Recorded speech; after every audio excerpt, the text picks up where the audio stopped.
Okay, exercise 9.1 question number 11 attempt कर रहे हैं। A TV tower stands vertically, vertically मतलब कितना एंगल बनाते हुए, 90 डिग्री एंगल बनाते हुए, on a bank of a canal, canal मतलब नहर, ठीक, नदी से दूसरी दिशा में प्रवाहित किया गया जो पानी है उसको नहर बोलते हैं, ठीक है। From a point on the other bank directly opposite to the tower, the angle of elevation of the top of the tower is 60 degree. From another point 20 meter away from this point on the line joining this point to the foot of the tower, the angle of elevation of the top of the tower is this much. Find the height. Okay, तो नहर कैसी होगी?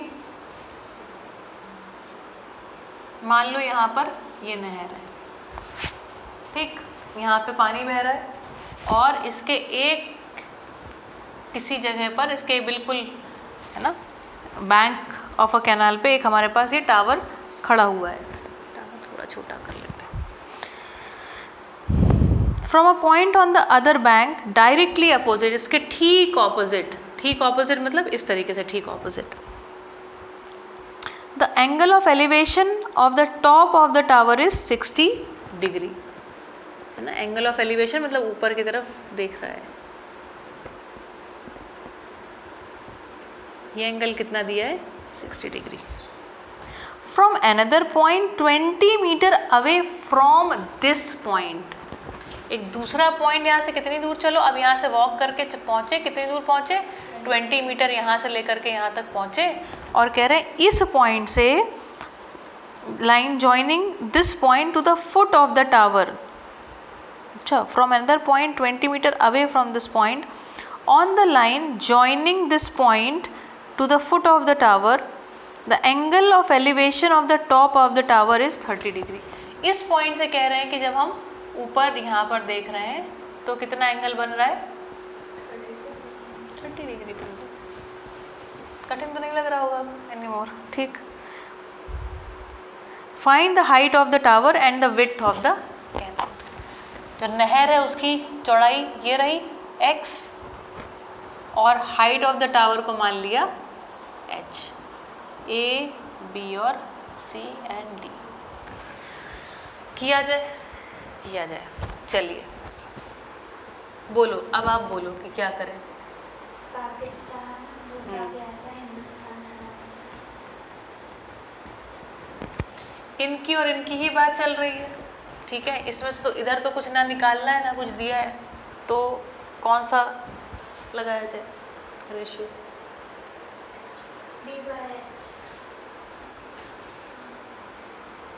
ये perpendicular है और ये base है, tan. तो लिखें किस ट्रायंगल में शुरू करें, in triangle, let's say in triangle ABC. क्या लिखें, tan 60 degree equal to h upon x. लिख सकते हैं कि नहीं. tan 60 डिग्री की value √3, this is equal to h by x. इससे निकल के आ गया h की वैल्यू क्या है, x √3. अगले इक्वेशन बनते समय जहाँ h फंसेगा वहाँ पर x की वैल्यू रख दी जाएगी और वो सॉल्व हो जाएगा. बोलो अगला कहाँ देखा जाए, इन ट्रायंगल, बोलते जाओ ABD. बढ़िया. अब tan 30 degree this is equal to h upon, अब यहाँ इसका बेस कितना है, इसका बेस ये पूरा बेस है, तो इसके पूरे बेस को क्या, ये क्या लेंथ हो गई, x और 20 मिला के x + 20. tan 30 की value 1 upon √3, this is equal to h upon x + 20. हमने चूँकि क्या निकाल लिया है, h की वैल्यू क्या निकाल रखी है, x √3. तो सब्स्टिट्यूट कर देंगे यहाँ पर और इस क्वेश्चन को इसके आगे यहाँ पे कर रहे हैं. 1 upon √3 this is equal to h upon h की जगह लिख दिया x √3 x + 20. Multiply, cross multiplication कर रहे हैं, x √3 इंटू √3. x इधर गया, 20 equal to 3x minus x, 20 equal to 2x, x equal to. नहर की चौड़ाई कितनी आ गई, 10। h की वैल्यू क्या है? x√3। तो आप कह सकते हैं इसकी वैल्यू 10√3 या फिर 10 इंटू 1.732 17.32 इजी, दैट्स इट। चलिए question number 12। From the top of a 7 metre high building, building 7 metre high है और एक केबल टावर है। From the top of a 7 meter high building, the angle of elevation of the top of a cable tower, ठीक, ये जो भी है इसका और इसके फुट का है ना।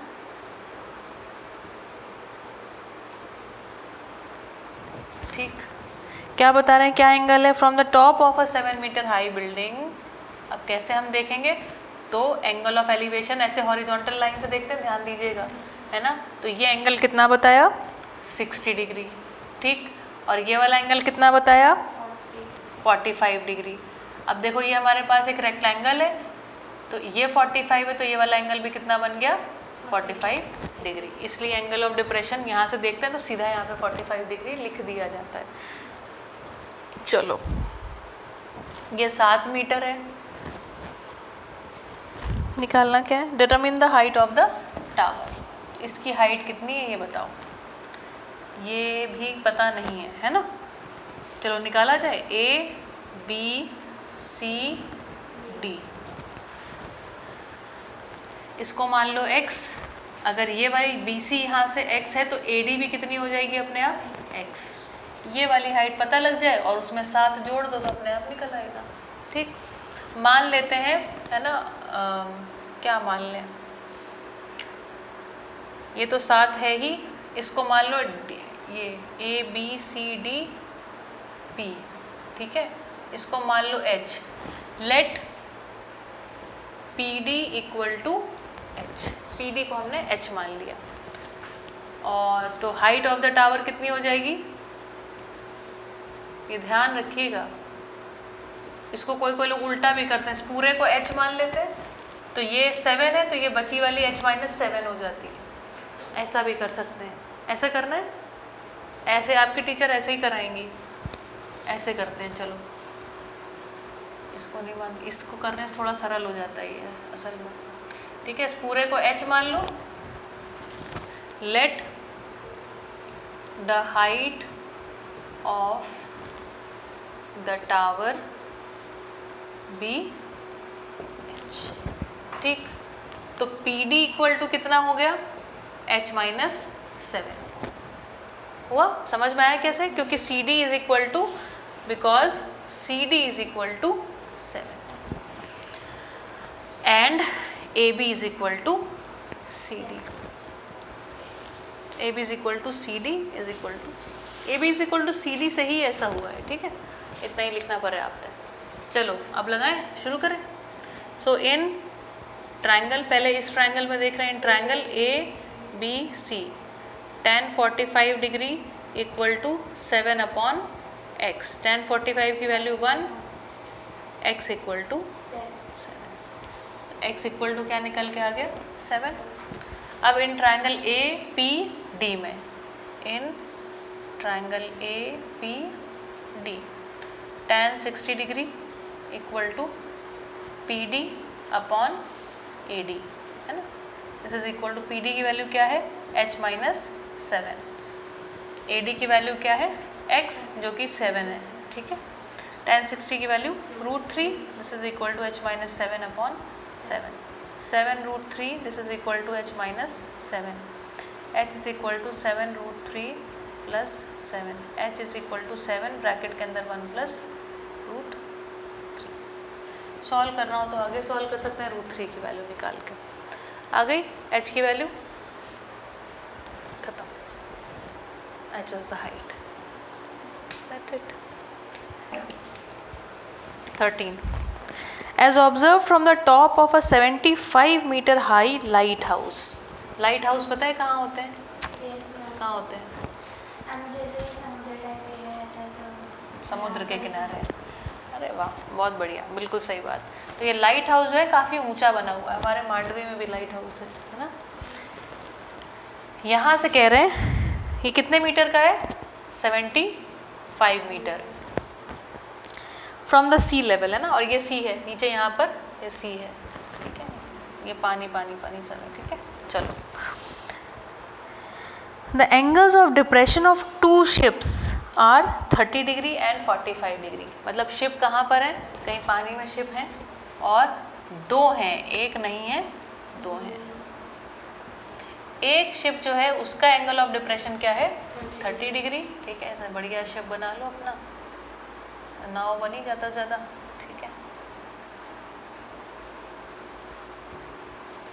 ठीक, ये हमारे पास दो शिप है, एक का 30 डिग्री और दूसरे का angle 45 degree. If one ship is exactly behind the other on the same side of the light house, ये हमने पहले ही मान लिया, ऐसे ही डायग्राम बना दिए, ठीक है। Find the distance between the two ships, इन दोनों शिप्स के बीच में कितनी डिस्टेंस है ये निकालो, x। ठीक, ये यहाँ से लेके यहाँ तक y मान लो, ये टोटल x प्लस वाई हो जाएगी। ये 75 दिया हुआ है, क्या बच्चा करने के लिए हो जाएगा ये। चलो लगाया जाए। इन ट्रायंगल, ये सब लिख लेना ना, लेट द डिस्टेंस बिटवीन जो भी टू शिप्स बी x, ऐसे। In triangle A B C tan 45 degree equal to 75 upon 45 degree की value 1, 75 upon y, y is equal to 75। यहाँ तक की डिस्टेंस क्या समझ में आ गई, 75। तो अब पूरी डिस्टेंस क्या हो जाएगी, 75 प्लस x, और बस tan का फॉर्मूला लगाते ही निकल आएगा। In triangle A B D क्या लिखें, tan 30 degree equal to 75 upon 75 plus x। tan 30 की value 1 upon √3, 75 plus x equal to 75 √3, x equal to 75 bracket के अंदर √3। समझ में आ गया ये वाला स्टेप। इधर 75 को लेके गए, फिर दोनों में से 75 कॉमन निकाल लिया, x की वैल्यू। इसको फर्दर सॉल्व कर सकते हैं 1.732 रख के, वरना छोड़ सकते हैं। That's it, answer. अटेम्प्ट कर रहे हैं क्वेश्चन नंबर 14। अ 1.2 मीटर टॉल गर्ल, एक लड़की है, उसकी हाइट है बता रहे हैं 1.2 metre tall girl, spots a balloon, उसको दिखाई पड़ता है, एक बलून दिखाई पड़ता है कहीं पर, ठीक है। स्पॉट्स अ बलून मतलब इस तरीके से उसने कहीं पर, ये हॉट एयर बैलून होगा, ऐसा कुछ बलून उसने देखा। And this balloon is moving with the wind in a horizontal line, मतलब इस तरीके से ये मूव कर रहा है, मूव करते करते कहीं पर पहुंच गया होगा, ठीक, बड़ा तो नहीं हो गया होगा, ठीक है, रहा तो नहीं बड़ा होगा, ठीक है, पर ये कुल मिला के यही बलून है जो धीरे धीरे करके वहाँ पहुँच गया होगा, ठीक। कह रहे हैं ये जो हाइट है ना इस बलून की, ग्राउंड से हाइट अगर देखोगे, इसकी हाइट इस तरीके से निकाली जाए तो क्या होगा कि ये पूरी हाइट जो है वो कितनी दी हुई है, 88.2 मीटर। जो लड़की स्पॉट कर रही खुद कितनी बड़ी है, 1.2 की है, तो यहाँ से लेकर के यहाँ तक की हाइट कितनी हो गई है, ये हो गया 88.2 माइनस 1.2, कितना आ गया 87.0 या 87। ये बात समझ में आई, बस इतनी ही इसमें कठिन बात थी, इसके अलावा कुछ कठिन नहीं। क्लियर है। लड़की खुद 1.2 मीटर की है, यहाँ से इसकी हाइट दी हुई है 88.2, तो कुल मिला के कहानी यहाँ से शुरू होगी और यहाँ पे अब एंगल्स बनेंगे और आगे सेम डिट्टो आगे चीज़ें चलेंगी। A 1.2 meter tall girl spots a balloon moving with the wind in a horizontal line। अब ये horizontal line पे भी इसीलिए मूव कर रहे हैं ताकि कैलकुलेशन में ईजी हो जाए। The angle of elevation of the balloon from the eyes of the girl at any instant is given by 60 degree. शुरुआत में क्या कह रहे हैं कि एंगल ऑफ एलिवेशन कितना है, 60 डिग्री, ठीक। तो अभी हमको इसी पॉइंट से लेकर के चलेंगे आगे, क्योंकि लड़की देख रही दोनों बार, ठीक है। तो अब हमारे लिए बेसिकली ये ग्राउंड हो गया और हम हाइट कितनी लेंगे, 87 लेंगे। After some time the angle of elevation reduces to 30 degree. अब इस पॉइंट पे पहुंचे और इस पॉइंट पे पहुंचने से क्या लड़की अभी भी देख रही है, और देखते देखते क्या पता चलता है उसको कि ये एंगल ऑफ एलिवेशन अब क्या हो गया 30 डिग्री। ठीक, सही बात है, आधा हो गया लगभग। ये डिस्टेंस तो अभी भी 87 रहने वाला है। ठीक, ये यहाँ पर समझ में आ गया ना कैसे 87 हुआ है। मैं इसको हटा के सीधा 87 लिख रही हूँ। ये हो गया अपने पास 87। ये यहाँ से यहाँ तक 1.2। कह रहे हैं find the distance travelled by the balloon during the interval. तो कुल मिला के क्या जानना चाह रहे हैं, ये यहाँ से लेकर के यहाँ तक का डिस्टेंस कितना है, x। हो जाएगा, आराम से हो जाएगा। ठीक है, दो ट्रायंगल दिख रहे हैं आपको, ए बी सी और ये पी बी डी दिख रहे हैं ना, क्लियर ट्रायंगल दिख रहे हैं। चलो लगाया जाए। ये 87 है, ये वाली डिस्टेंस हमको नहीं पता, इसको हमने यहाँ से यहाँ तक x माना हुआ और ये वाली डिस्टेंस को y मान लेते हैं। चलो लगाओ। In triangle A B C tan 60 degree. आपने एक चीज़ नोटिस करी, हाइट एंड डिस्टेंस में ज़्यादातर टाइम 60 और 30 60 30 45 और हर बार tan यही लग रहा है। tan 60 degree this is equal to AC upon BC, है ना, AC अपॉन BC। AC की वैल्यू क्या निकाल चुके हैं 87। ये सब आपको करना पड़ेगा अगले पहले स्टेप पर। ठीक है, A से लेकर के यहाँ पर पॉइंट कोई मान लेना Q, है ना, AQ गिवन है 88.2, लड़की की जो हाइट है उसको फिर माइनस किया, ये सब करना पड़ेगा आपको अपने आप से लिख के। और अपॉन BC, तो BC क्या है y। tan 60 की वैल्यू क्या होती है √3, y is equal to 87 upon √3। Solve करोगे तो हो जाएगा 29√3 आएगा। करो चाहे ना करो, छोड़ दो, जैसे मर्जी। आगे करते हैं। ठीक है, अब क्या लगाएंगे, इन ट्रायंगल PBD, है ना, ये पॉइंट P है, PBD। तो ये पूरी डिस्टेंस कितनी हो गई x प्लस वाई। हमें x की वैल्यू निकालनी है, y की वैल्यू ऑलरेडी मिल चुकी है, हो जाएगा tan 30 degree equal to PD upon BD। PD की वैल्यू कितनी है 87, है ना, और BD की वैल्यू कितनी है x प्लस वाई। tan 30 की वैल्यू क्या होती है 1 upon √3। This is equal to 87 upon x, तो x रहेगा, y की वैल्यू क्या है 87 अपॉन √3। अब इसको सॉल्व करके रख लेते हैं यहाँ से। 87 अपॉन √3 को √3 से ऊपर नीचे मल्टीप्लाई करो, ये हो जाएगा 3 2 ज़ा 6 3 9 ज़ा, तो y इज इक्वल टू आ गया 29√3। यही रखते हैं यहाँ पे 29√3। क्रॉस मल्टीप्लाई करो, x प्लस 29√3 this is equal to 87। x is equal to 87√3 minus 29√3। √3 common लिया, अंदर बचा 87 माइनस 28। 29 2 ज़ा 58 हो जाए, तो 58√3। x ही निकालना था आंसर। डन। सेम पैटर्न चले जा रहा है। ठीक, चलो ओके। क्वेश्चन नंबर 15 आप अटेम्प्ट करेंगे, 16th अटेम्प्ट करवा रहे हैं आपसे। देखिए अब ध्यान से पढ़िएगा और इमेजिन करने में मेरी हेल्प करिएगा। The angles of elevation, angles लिखा है मतलब 2 एंगल होने वाले हैं, 2 या 3। The angles of elevation of the top of a tower from 2 points. Top of the tower, ये टावर है, इसके एंगल ऑफ एलिवेशन कोई 2 पॉइंट से, तो मतलब किसी 2 पॉइंट से देख रहे हैं। At a distance of 4 metre and 9 metre from the base of the tower. यहाँ से 4 मीटर दूर एक पॉइंट है और यहाँ से 9 मीटर दूर एक पॉइंट है। ठीक, ये यहाँ से पहले ही दिया, ये 4 मीटर है और ये पूरा का पूरा दिया हुआ है 9 मीटर है। टावर ए बी है from the base of the tower and in the same straight line. वो हमने वैसे ही मान लिया कि दोनों पॉइंट जो हैं वो एक ही स्ट्रेट लाइन पे होंगे विद इट, है ना। जो इनके एंगल ऑफ एलिवेशन है, ये कह रहे हैं ये दोनों एंगल कैसे, कॉम्प्लीमेंट्री एंगल है। अब कॉम्प्लीमेंट्री एंगल का मतलब होता है ऐसे 2 एंगल जिनका सम क्या हो 90 डिग्री। अगर इतना समझ में आता है तो बस हो गया। तो अभी क्या बचा, अगर एक एंगल x है तो दूसरा कितना हो जाएगा 90 माइनस x, बस अब खत्म।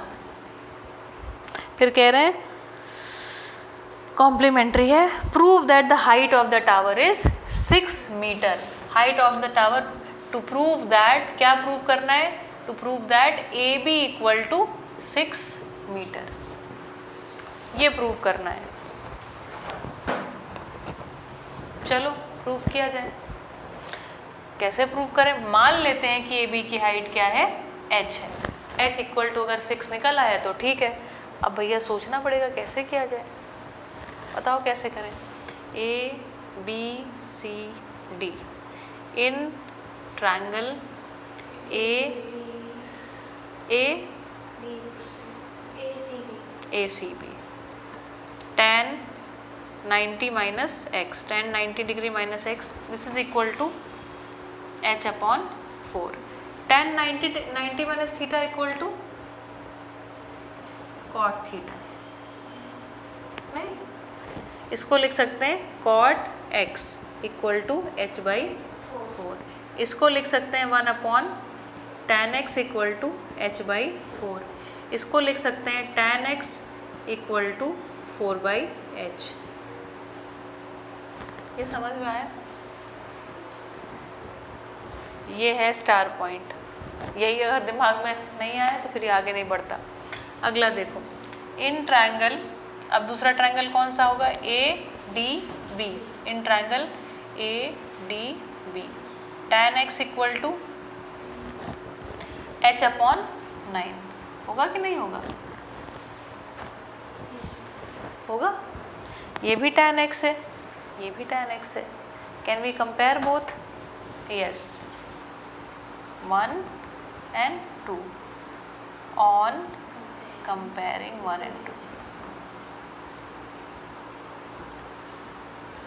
Why? क्योंकि tan x equal to tan x, ये तो होगा ही होगा, होगा ना। तो 4 by H equal to h by 9 multiply h square equal to 36, h equal to, answer hence proved. Easy, बस जरा सी बात ये इस्तेमाल हुई, दैट्स इट। तो आज मेरी तरफ से ख़त्म है। 15th आप अटेम्प्ट करिए, नहीं आया तो मैं बता दूँगी, ठीक है, चलिए कर लीजिए।